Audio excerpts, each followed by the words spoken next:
আসসালামু আলাইকুম সুপ্রিয় দর্শক মণ্ডলী, আর্থিক ও উপযোজন হিসাব অডিট অধিদপ্তর কর্তৃক আয়োজিত আমাদের অনলাইন ট্রেনিং সেশনে আমি আপনাদের সকলকে সাদর আমন্ত্রণ জানাচ্ছি। মোহাম্মদ আরিফুর রহমান, পরিচালক এই কার্যালয়ের। আমাদের এই প্রোগ্রামটি বস্তুতপক্ষে আমাদের কার্যালয়ের যে কর্মকর্তা কর্মচারী রয়েছেন তাদের উদ্দেশ্যেই তৈরি করা হয়েছে। তবে যে কেউ আমাদের এই প্রোগ্রাম থেকে উপকৃত হতে পারেন। আমাদের প্রোগ্রামের ভিডিওগুলো আমাদের ওয়েবসাইটে পাবেন, অথবা আমাদের ইউটিউব চ্যানেল ভিজিট করলেও আপনারা এগুলো পাবেন। সেই সাথে এর রিলেভেন্ট যে কোর্স ম্যাটেরিয়ালস সেগুলো আমাদের ওয়েবসাইটে আপলোড করা থাকবে। আপনারা মনে রাখতে পারেন আমাদের ওয়েবসাইট হচ্ছে dgcivil-cagbd.org। তো আজকে আমরা যে বিষয়টি নিয়ে আলোচনা করব সেটা হচ্ছে financial audit of government accounts. যদিও গভর্নমেন্ট অ্যাকাউন্টস বলতে আমরা ক্যাশ বেসিস অথবা সিঙ্গেল এন্ট্রি শব্দগুলো বুঝে থাকতাম ইউজুয়ালি সাধারণতভাবে, কিন্তু গভর্নমেন্ট অ্যাকাউন্টস বলতে এর অর্থটি এর থেকে অনেক ব্যাপক এবং অনেক জটিল একটা বিষয়, যার কারণে আমাদের এই গভর্নমেন্ট অ্যাকাউন্টসকে একটু রিভিজিট করা দরকার। আমাদের দেখা দরকার বস্তুতপক্ষে গভর্নমেন্ট অ্যাকাউন্টস বলতে আমরা কি বুঝি। তারপর আসবে ফাইন্যান্সিয়াল অডিট। সব ধরনের অডিটই আসলে ফাইন্যান্সিয়াল অডিট নয়, এবং সরকারের এই হিসাবের ক্ষেত্রে বেশিরভাগ অডিটই হয়ে থাকে কমপ্লায়েন্স অডিট। ফাইন্যান্সিয়াল অডিট অনেক কম হয়ে থাকে, যার কারণে আমরা অনেক সময় ফাইন্যান্সিয়াল অডিট বলতে সাধারণ অডিটকে বুঝে একটা কনফিউশন সৃষ্টি করি, যে কারণে একটা কনফিউজ এনভায়রনমেন্টে আমরা গভর্নমেন্ট অ্যাকাউন্টসকেও বুঝতে পারি না এবং ফাইন্যান্সিয়াল অডিটকেও বুঝতে পারি না। সো সেই জন্যই আজকের আমাদের এই ডিসকাশন, যার ফলে শুধুমাত্র আর্থিক ও উপযোজন হিসাব অডিট অধিদপ্তরের কর্মকর্তা কর্মচারী বৃন্দই নয়, অ্যাক্রস নিরীক্ষা ও হিসাব বিভাগ, সেই সাথে সরকার এবং সরকারের বাইরে যারা আছেন তারাও হয়তো আমাদের প্রোগ্রাম থেকে উপকৃত হতে পারে। তো আলোচনার শুরুতেই আমরা যে বিষয়টি নিয়ে আলোকপাত করব সেটা হচ্ছে অডিটের এলিমেন্টস। অডিটের এলিমেন্টসগুলোর আগে একটা ফাইন্যান্সিয়াল অডিট করতে গেলে তার থ্রি কি ফিচার্স থাকতে হয়। তিনটি জিনিস অবশ্যই থাকতে হবে যদি এটা একটা ফাইন্যান্সিয়াল অডিট হতে হয়। সেই তিনটি জিনিস হচ্ছে, একটি হচ্ছে ফ্রেমওয়ার্ক, একটি হচ্ছে এলিমেন্টস অফ অডিট, এবং আরেকটি হচ্ছে প্রিন্সিপালস। সো ফ্রেমওয়ার্কের মধ্যে রয়েছে কি উদ্দেশ্যে আমরা অডিটটা করছি, এবং এই অডিটটা করার আগে, অর্থাৎ এই ফাইন্যান্সিয়াল অডিট করার আগে কি কি বিষয় আমাদের রেডিলি অ্যাভেলেবল থাকতে হবে। রিপোর্টিং ফ্রেমওয়ার্ক বলতে আমরা কি বুঝি, এবং আমাদের ক্ষেত্রে বিশেষ করে সরকারি হিসাবের ক্ষেত্রে রিপোর্টিং ফ্রেমওয়ার্কটা কি জিনিস, এবং ফ্রেমওয়ার্ক না থাকলে, কোনো লিখিত ফ্রেমওয়ার্ক না থাকলে আমরা কি করব, সে বিষয়টিও আমাদের এই অংশে আসবে। আর এলিমেন্টস অংশে যেটা আসবে, আমাদের 6টি এলিমেন্টস আছে অডিটের ক্ষেত্রে। সো সেই এলিমেন্টসগুলো নিয়ে আমরা আলোচনা করব। প্রত্যেকটি অডিটরের জন্য এই এলিমেন্টসগুলো বোঝা খুবই জরুরি। এটা খুবই সহজ, সিম্পল, বাট প্রত্যেকটি অডিটরের জন্য এই অডিটের এলিমেন্টসগুলো বোঝা খুবই জরুরি। এবং এই এলিমেন্টসগুলো শুধুমাত্র ফাইন্যান্সিয়াল অডিট নয়, এই এলিমেন্টসগুলো একাধারে কমপ্লায়েন্স অডিট বা পারফরম্যান্স অডিট বা অন্য যে কোনো অডিটের জন্য জরুরি, যার কারণে যে কোনো অডিটরের জন্য এই এলিমেন্টসগুলো বোঝা দরকার, এবং আপনারা সকলেই আমাদের এই ট্রেনিং সেশন থেকে উপকৃত হতে পারেন। আমি আবারও বলছি, আপনারা আমাদের ট্রেনিং ম্যাটেরিয়ালসগুলো পাবেন আমাদের ওয়েবসাইটে। সো প্লিজ দয়া করে আমাদের ওয়েবসাইট ভিজিট করুন। এরপরের যে প্রিন্সিপালস অংশটি রয়েছে, সেখানে বস্তুতপক্ষ রয়েছে কিভাবে অডিটটাকে প্ল্যান করব, ফিল্ড অডিট কিভাবে কন্ডাক্ট করব, এবং ফিল্ড অডিটের পরে আমরা কিভাবে রিপোর্ট করব, রিপোর্টের পরে ফলো আপ কীভাবে হবে তা নিয়ে আমাদের থার্ড পার্টি সজ্জিত। সো এভাবেই একটা পুরো অডিট প্রসেসকে আমরা এক্সপ্লেইন বা ব্যাখ্যা করতে পারি। সো আমাদের ক্ষেত্রে audit planning, field audit, reporting এবং ফলো আপ এই বিষয়গুলো আমরা খুব বেশি পরিচিত। বিশেষ করে নিরীক্ষা বিভাগে যে সমস্ত কর্মকর্তা কর্মচারী রয়েছেন তারা মোটামুটিভাবে এই সব বিষয়গুলো জানেন, যার কারণে আমরা এই বিষয়গুলো নিয়ে তেমন একটু গুরুত্ব দেব না। আমরা সবচেয়ে বেশি গুরুত্ব দেব অডিটের রিলেভেন্সগুলো নিয়ে, কারণ এটা বোঝা প্রত্যেকটি অডিটরের জন্য একেবারে খুবই জরুরি। এবং তারপরে কিছুটা হয়তো আমরা আলোকপাত করব অডিটের ফ্রেমওয়ার্ক কি হওয়া উচিত, ফাইন্যান্সিয়াল রিপোর্টিং ফ্রেমওয়ার্ক কি হওয়া উচিত, যদি ফাইন্যান্সিয়াল রিপোর্টিং ফ্রেমওয়ার্ক না থাকে সেক্ষেত্রে অডিটর কি করবে, এই বিষয়গুলো নিয়ে। তো আমি আবারও বলছি, আমাদের মূল আলোচনায় থাকবে অডিটের 6টি এলিমেন্টস নিয়ে আজকে। তো আমাদের সেই আলোচনা থেকে আমরা যদি ফ্রেমওয়ার্ক অংশটুকু দেখি, সেখানে আমরা দেখতে পাচ্ছি যে উদ্দেশ্য, যখন অডিটের একটা উদ্দেশ্য যেটা থাকবে, সেটা প্রথম উদ্দেশ্যই হচ্ছে যে অডিটটা আমি কন্ডাক্ট করলাম সেই অডিটের উপরে একটা রিজনেবল অ্যাসুরেন্স দেওয়া। কাকে অ্যাসুরেন্স দিতে হবে? যে ব্যক্তি বা প্রতিষ্ঠান আমার অডিট রিপোর্ট দিয়ে উপকৃত হবে বা তার কোনো স্বার্থ রক্ষিত হবে, সে ধরনের প্রতিষ্ঠানকে আমরা একটা রিজনেবল অ্যাসুরেন্স দেব যে আমাদের এই অডিট অপিনিয়ন ফেয়ারলি, এই হিসাবকে ফেয়ারলি প্রেজেন্ট করছে বা করছে না। এই অপিনিয়ন তৈরি হবে উইথ এ রিজনেবল অ্যাসুরেন্স। দ্বিতীয়ত হচ্ছে আমরা দেখব যে এখানে যে হিসাবটিকে অডিট করছি সেটার জন্য একটা প্রেসক্রাইব রিপোর্টিং ফ্রেমওয়ার্ক রয়েছে কিনা, এবং যদি থাকে তাহলে যিনি হিসাবটা প্রস্তুত করেছেন তিনি সেই প্রেসক্রাইব ফর্ম অনুযায়ী হিসাবটা প্রস্তুত করেছেন কিনা। দু ধরনের ফিনান্সিয়াল স্টেটমেন্ট থাকতে পারে বা রিপোর্টিং ফ্রেমওয়ার্ক থাকতে পারে। একটা জেনারেল পারপাস, যেটা সবাই ব্যবহার করবে এরকম জেনারেল পারপাস হতে পারে, অথবা শুধুমাত্র নির্দিষ্ট কিছু শ্রেণীর ইউজারের জন্য, ব্যবহারকারীর জন্য তৈরি হতে পারে, যেটাকে আমরা special purpose financial reporting framework বলতে পারি। এবং ইউজুয়ালি এই রিপোর্টিং ফ্রেমওয়ার্কগুলো ওয়াইডলি ব্যবহৃত হবে। না হলে কি করতে হবে আমরা সেটা স্লাইডলি।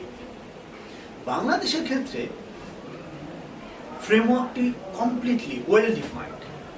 মানে বাংলাদেশের সরকারি হিসাবে, আমি আবারও বলছি, বাংলাদেশের সরকারি হিসাবের ক্ষেত্রে রিপোর্টিং ফ্রেমওয়ার্কটি ওয়েল ডিফাইন্ড এবং রিটেন স্টিপুলেটেড। কিন্তু যে প্রবলেমটা একজন অডিটরের হয় সেটা হচ্ছে যে অনেক সময় এই ফ্রেমওয়ার্কটাকে আইডেন্টিফাই করতে আমরা ভুল করি। আমরা অডিটর হিসেবে এই রিপোর্টিং ফ্রেমওয়ার্কটাকে আইডেন্টিফাই করতে ভুল করি, যার ফলে আমরা অনেকেই মনে করি যে আমাদের কোনো রিপোর্টিং ফ্রেমওয়ার্ক নেই। আর এটা মনে করার ফলে যে সমস্যাটা হয়, যে হিসাবটা তৈরি হয়ে অডিটরের কাছে আসে ফাইন্যান্সিয়াল অডিটের জন্য, সেই হিসাবটাকে অডিটর কোন ফ্রেমওয়ার্কের সাথে তুলনা করবে এটা বুঝতে পারে না। আর বুঝতে না পারার কারণে এক্স্যাক্টলি ফাইন্যান্সিয়াল অডিট বলতে যা করার কথা আমরা তা অনেক সময় করতে পারি। এখন কেন আমরা এই ফাইন্যান্সিয়াল রিপোর্টিং ফ্রেমওয়ার্কটাকে বুঝতে পারি না, তার একটি অন্যতম কারণ হচ্ছে আমাদের এই ফাইন্যান্সিয়াল রিপোর্টিং ফ্রেমওয়ার্ক শুধুমাত্র একটি আইন বা একটি ডকুমেন্টের মধ্যে সীমাবদ্ধ নয়। আমাদের সংবিধান থেকে শুরু করে সংবিধানের অধীনে অনেকগুলো আইন এবং সেই সাথে সিএজি কর্তৃক জারিকৃত অ্যাকাউন্ট কোড ভলিউম 1 to 4, এই সকল কিছু মিলে, এর বাইরেও কিছু কিছু ডিপার্টমেন্টাল অ্যাকাউন্ট কোড রয়েছে। সো এই সমস্ত কিছু মিলে আমাদের গভর্নমেন্ট অ্যাকাউন্টিং ফ্রেমওয়ার্ক, যার ফলে আমরা অনেক সময় এই পুরো ফ্রেমওয়ার্কটাকে বুঝতে ভুল করি, এবং বুঝতে ভুল করার ফলে আমরা পুরো ফাইন্যান্সিয়াল অডিটকেই বুঝতে ভুল করি। তো আজকে আমাদের চেষ্টা থাকবে, আজকে আমাদের এই সংক্ষিপ্ত আলোচনার মধ্য দিয়ে আমাদের পুরো অডিট ফ্রেমওয়ার্কের উপরে খুব ছোট্ট আকারে, খুব ছোট্ট পরিসরে কিছুটা আলোকপাত করব। Article 84 and 86 of our constitution, সেখানে কিন্তু এই সরকারি হিসাবের একটা আউটলাইন দেওয়া আছে। সরকারি হিসাব বলতে আমরা কি বুঝি? সরকারি হিসাব বলতে আসলে দুটো জিনিসকে বোঝানো হয়। একটি হচ্ছে কনসলিডেটেড ফান্ড, আর একটি হচ্ছে public account of the Republic. So এই দুটো জিনিস নিয়ে আমাদের সরকারি হিসাব। সুতরাং এই দুটো জিনিসকে আমরা যখন, বা আমরা বলতে গভর্নমেন্ট যখন তার সরকারি হিসাব তৈরি করবে, সেটা আর্থিক হিসাব হোক বা উপযোজন হিসাবে হোক, তার রিপোর্টিংটা কনসলিডেটেড ফান্ড এবং public account of the Republic, এই দুই অংশে তাকে এটা দেখাতে হবে।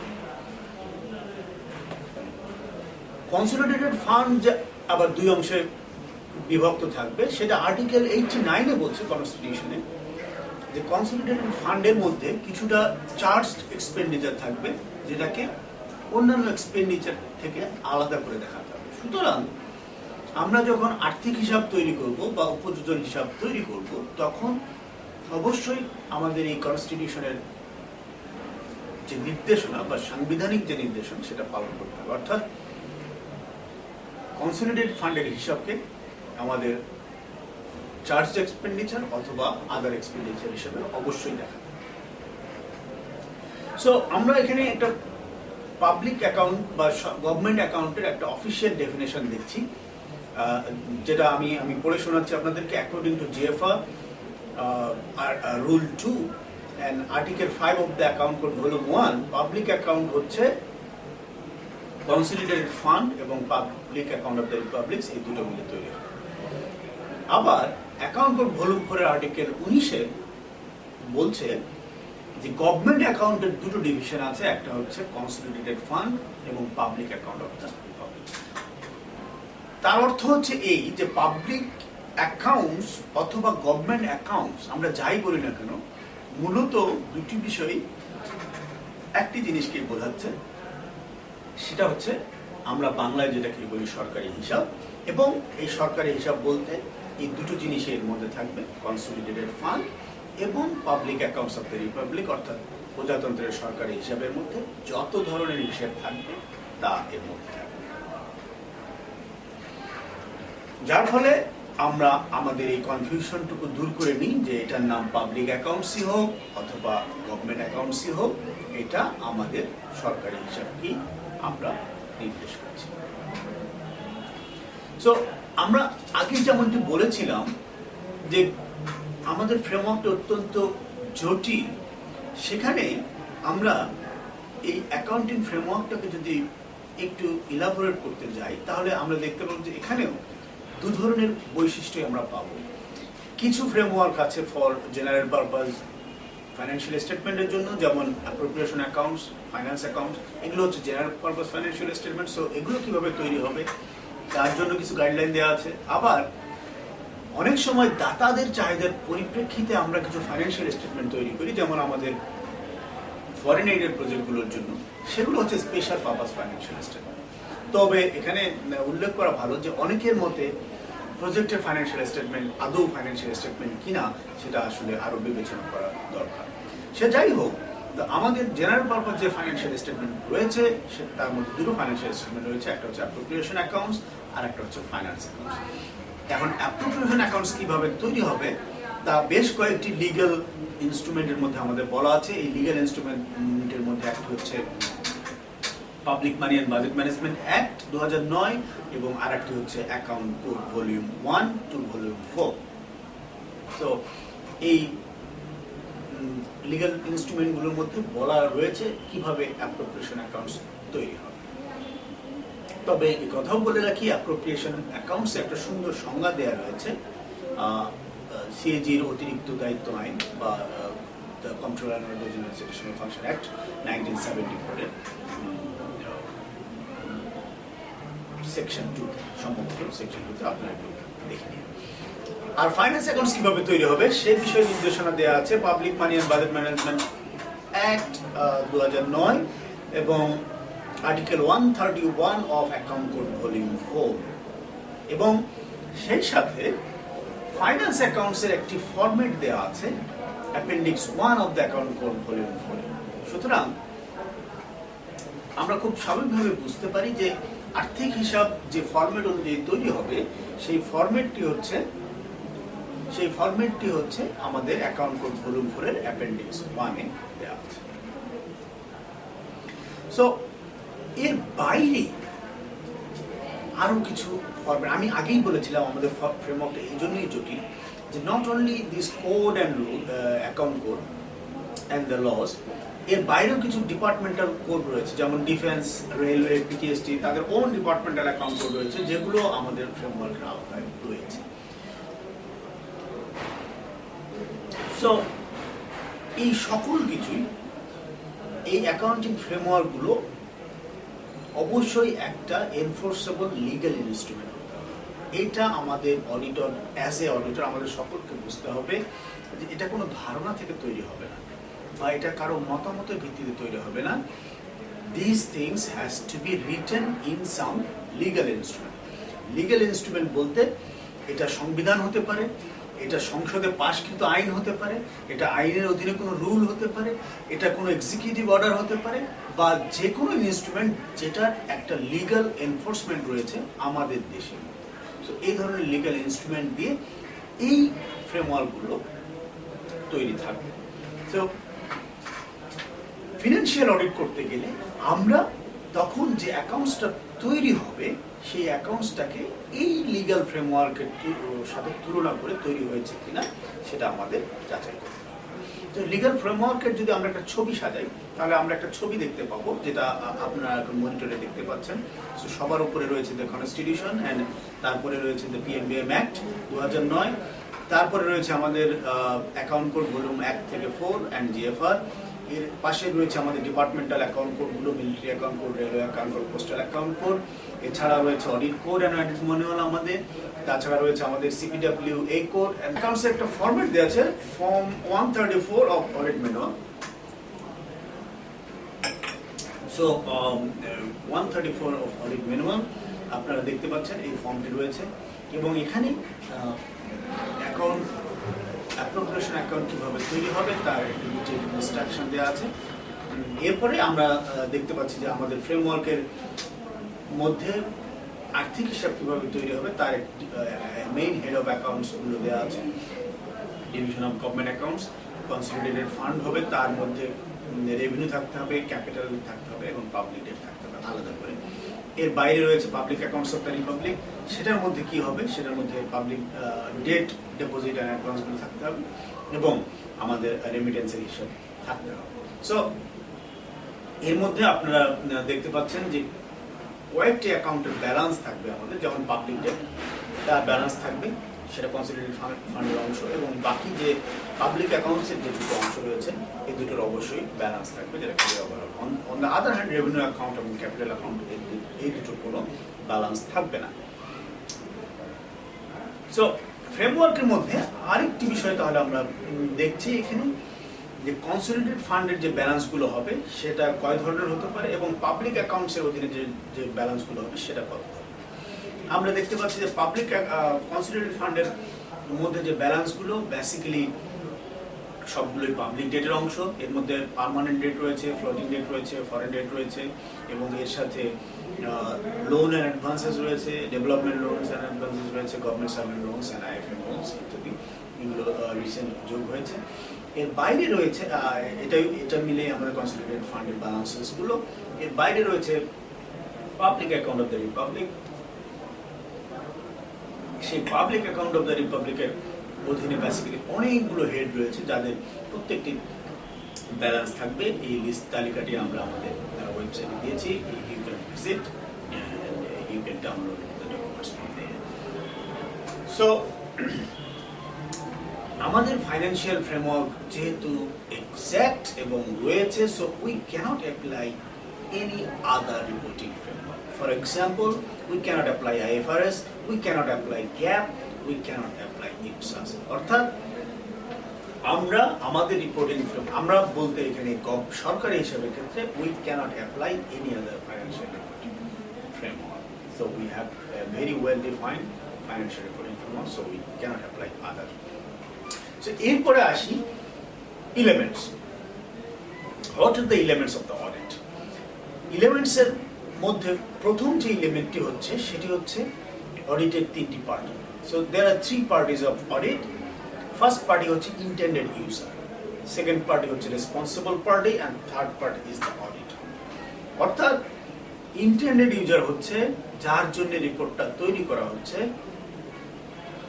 আর রেসপন্সিবল পার্টি হচ্ছে যে হিসাবটা তৈরি করে, এবং অডিটর হচ্ছে যিনি এটা অডিট করেন এবং সার্টিফিকেশন করেন। সো এই তিনটা পার্টি অলওয়েজ এই অডিটের মধ্যে থাকতে হবে, বিশেষ করে ফাইন্যান্সিয়াল অডিটের মধ্যে থাকতে হবে। সো আমরা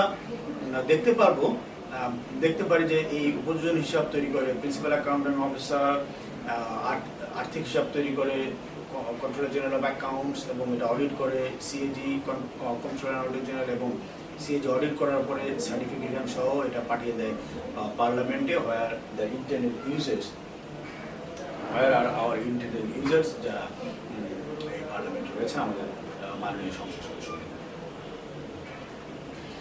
এরপরে যে ইনফরমেশনটা রয়েছে, এলিমেন্টসগুলো রয়েছে, সেগুলোর মধ্যে রয়েছে subject matter information, subject matter and audit criteria. So এই তিনটা এলিমেন্ট খুবই ক্রুশাল এবং একটু ট্রিকি, আমি বলবো একটু ট্রিকি এটা বোঝার জন্য। সো আমি দর্শকদের অ্যাটেনশন একটু আকর্ষণ করবো এই ক্ষেত্রে। সো প্রত্যেকটা অডিটের জন্য একটা সাবজেক্ট ম্যাটার থাকবে, এবং প্রত্যেকটা অডিট এর পর একটা সাবজেক্ট ম্যাটার ইনফরমেশন তৈরি হবে। এখানে আমরা যেটা বলতে পারি যে সাবজেক্ট ম্যাটার এই ক্ষেত্রে ফাইন্যান্সিয়াল অডিট, যেটা সরকারি হিসাবে আর্থিক হিসাব রয়েছে, সেটার ক্ষেত্রে সাবজেক্ট ম্যাটার হচ্ছে আমাদের আর্থিক হিসাব এর যে ব্যালান্সেসগুলো আছে, বা উপযোজন হিসাবের মধ্যে যে টোটাল ব্যয়টি রয়েছে, সেটি হচ্ছে সাবজেক্ট ম্যাটার বলতে যেটা বুঝবো সেটা হচ্ছে ফাইন্যান্সিয়াল পজিশন এবং ফাইন্যান্সিয়াল পারফরমেন্স। বাংলাদেশ সরকারের ক্ষেত্রে বা সরকারের ক্ষেত্রে ফাইন্যান্সিয়াল পজিশনগুলো বুঝতে গেলে তার যে পাবলিক ডেটের ব্যালান্স এবং পাবলিক অ্যাকাউন্টস অফ দ্য রিপাবলিকের যে ব্যালান্সগুলো রয়েছে, সেই ব্যালান্সগুলো সম্পর্কে জানা, সেই ব্যালান্সগুলো সম্পর্কে অ্যানালিসিস করা, এই ব্যালান্সগুলো এবং তার যে রেভিনিউ ইনকাম এবং তার যে রেভিনিউ এক্সপেন্ডিচার, এই সার্বিক বিষয়টা দিয়েই আসলে ফাইন্যান্সিয়াল পজিশন এবং ফাইন্যান্সিয়াল পারফরমেন্সটা তৈরি হবে। সো এই ফাইন্যান্সিয়াল পজিশন এবং এই ফাইন্যান্সিয়াল পারফরমেন্সই বেসিক্যালি আমাদের audit subject matter.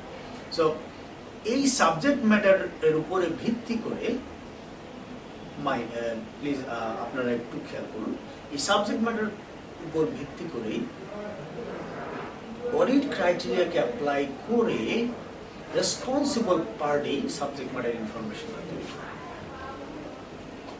So subject matter information তৈরি করার জন্য যে অডিট ক্রাইটেরিয়াটা হচ্ছে এখানে ফাইন্যান্সিয়াল রিপোর্টিং ফ্রেমওয়ার্ক, অর্থাৎ ফাইন্যান্সিয়াল রিপোর্টিং ফ্রেমওয়ার্কটা অনুযায়ী responsible party subject matter information. আমরা যদি আমাদের সরকারি হিসাবের পার্সপেক্টিভে দেখি, তাহলে বিষয়টা এভাবে দেখা যায় যে কন্ট্রোলার জেনারেল অফ অ্যাকাউন্টস এই বাংলাদেশ সরকারের ফাইন্যান্সিয়াল পজিশন এবং ফাইন্যান্সিয়াল পারফরমেন্সের একটা চিত্র তুলে ধরার জন্য আমরা এতক্ষণ যে ফাইন্যান্সিয়াল রিপোর্টিং ফ্রেমওয়ার্কটি আলোচনা করলাম, তার উপরে ভিত্তি করে তার রুলস রেগুলেশন মেনে এই ফাইন্যান্সিয়াল পজিশন এবং ফাইন্যান্সিয়াল পারফরমেন্সের তথ্যগুলো সাজিয়ে একটা ফাইন্যান্স অ্যাকাউন্টস তৈরি করবে, এবং অন্যান্য প্রিন্সিপাল অ্যাকাউন্টিং অফিসাররা তাদের স্ব অ্যাপ্রোপ্রিয়েশন অ্যাকাউন্টস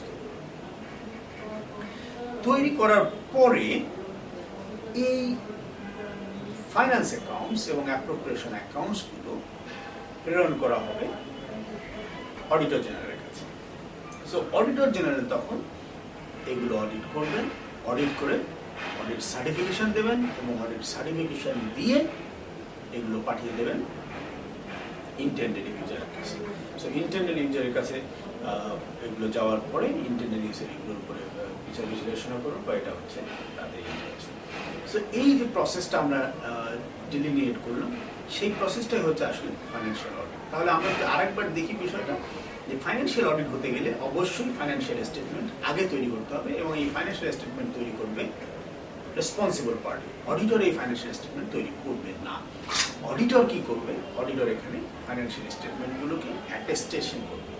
এই কারণে financial statement audit always attestation audit, যার কারণে এই এনগেজমেন্টটাও অলওয়েজ অ্যাটেস্টেশন এনগেজমেন্ট। সো দর্শক মন্ডলী, আপনাদের অসংখ্য ধন্যবাদ। আপনারা অনেক ধৈর্য সহকারে আমাদের সঙ্গে ছিলেন এবং আমাদের আলোচনা শুনলেন, এই জন্য আপনাদেরকে অনেক অনেক ধন্যবাদ। আশা করি আপনারা এখান থেকে উপকৃত হবেন এবং আপনাদের কোনো প্রশ্ন থাকলে আমাদের ইমেইল করতে পারেন। আমাদের মেইল অ্যাড্রেস এবং আমাদের এই কোর্স ম্যাটেরিয়াল ডাউনলোড করতে প্লিজ ভিজিট করুন আমাদের ওয়েবসাইট dgcivil-cagpd.org। তো আপনাদের অসংখ্য ধন্যবাদ। আবার দেখা হবে সেই কামনায়। খোদা হাফেজ।